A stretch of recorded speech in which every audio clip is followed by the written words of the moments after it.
ജനാധിപത്യത്തിൻ്റെ ഏറ്റവും വലിയ സവിശേഷത വ്യത്യസ്തതകളെ അംഗീകരിക്കാനും വിയോജിപ്പുകളെ മനസ്സിലാക്കാനുമുള്ള കഴിവാണ്. എന്നാൽ ആ കാഴ്ചപ്പാട് കടുത്ത വെല്ലുവിളി നേരിടുന്ന കാലഘട്ടമാണിത്. നാനാത്വത്തിലെ ഏകത്വം എന്ന മഹത്തായ പാരമ്പര്യം ഓരോ നിമിഷവും തച്ച് തകർക്കപ്പെടുകയാണ്.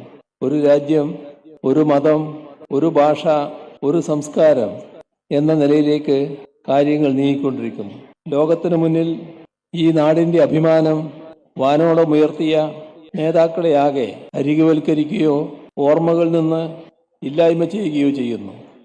രാഷ്ട്രപിതാവ് മഹാത്മാഗാന്ധിയെ എത്രയോ തവണയായി അവർ തമസ്കരിക്കാൻ ശ്രമിക്കുന്നു.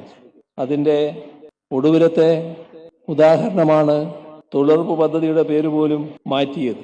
ഈ രാജ്യത്തെ മഹാത്മാക്കളുടെ പേരുകൾ പോലും അവരിൽ അസഹിഷ്ണുത ഉണ്ടാക്കുകയാണ്.